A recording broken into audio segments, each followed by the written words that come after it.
excited when I walked in, and yeah, I just really wanted to build. Dioramas you see, you're like, whoa, those are so cool, and you want to make one yourself. Here we are at Studio 393 making a diorama.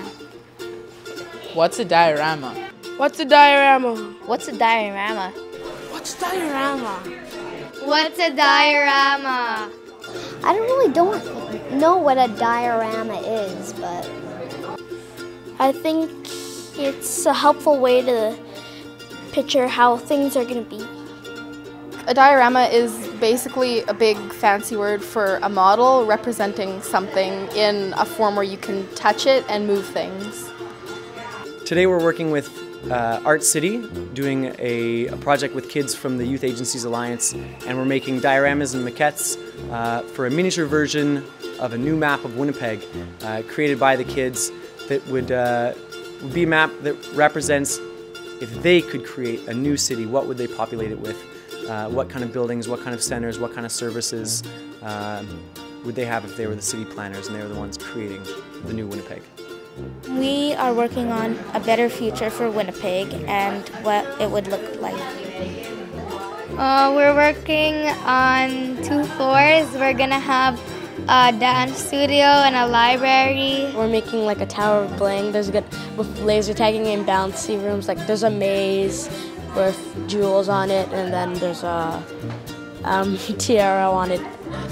We have arcade games, a vendor machine, and a ticket exchange. We worked on making a building, try and make it fancy, professional,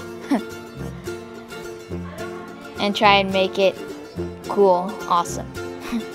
When we first meet, we brainstorm, and it's like if you've ever been to like a community consultation in a community, everybody has an idea. Even the people who don't say anything have ideas, and then we kind of whittle it down to just a few choices and it comes down to like, has somebody else already built it? So does it already exist in Winnipeg? And can they build it?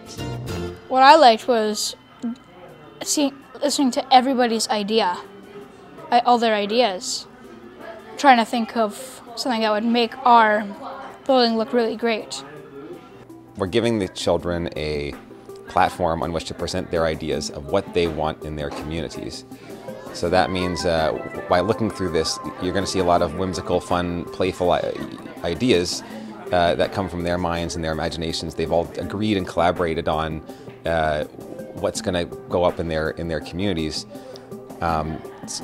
So if they get the idea that these ideas are important and people are willing to pay attention to them and look at them and discuss them, then that's something that it's a good thing for them to learn early on, and then that means they'll have already experienced that, and they will go forward and maybe become more invested in their communities, knowing that they actually do have a say, or their ideas can be heard and viewed.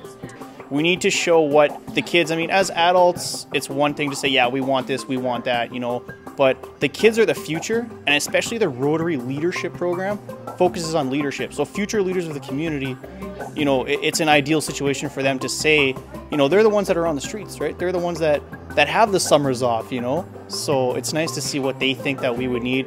Even if it's something like out of this world that's super crazy, at least it's creative, you know? And they have some fun with it. We're working on kind of like a fish tank, a big fish tank at the bottom with a bunch of fish floating around, and a swimming pool right on top of the fish tank.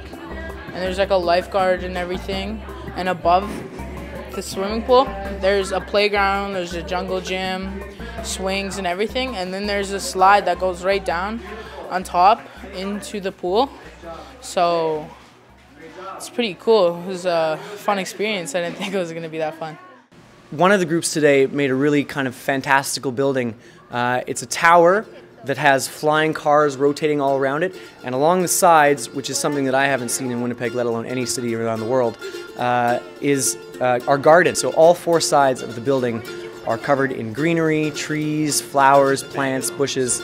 It's really something special. Instead of cars, I'd have elephants for transportation. My favorite part was working with my friends, making new friends, and having fun. I think it's important, especially during the summertime, to have a lot of activities for the youth to do, because they will just hang around their neighborhood, and then when they're bored, that's when some less positive behaviors or activities can happen. So giving them a real variety of activities and giving them expectations of showing up on time each day is really positive for their self-esteem, because they know that they can do that, and also they have chances to experience things that they wouldn't have the opportunity to experience otherwise. So I think that that's pretty cool.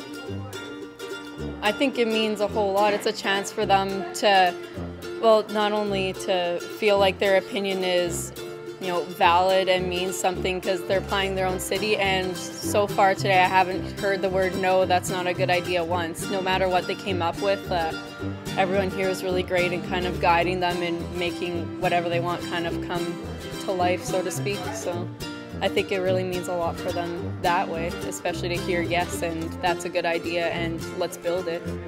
We're making a restaurant in a hill, but I'm not doing the hill. I'm pretty much doing the restaurant. I did the people and the chairs and the tables. I think this place is pretty cool. I hope that this program continues with the partnership with Rotary and the YAA, because it's a great opportunity for these kids, and we have an awesome time coming here to do it. So thanks everybody, thanks for inviting us, and keep it coming because it's awesome. The kids love it, we love it. So all the people that are going to see it are going to be very proud of us. Now that's it.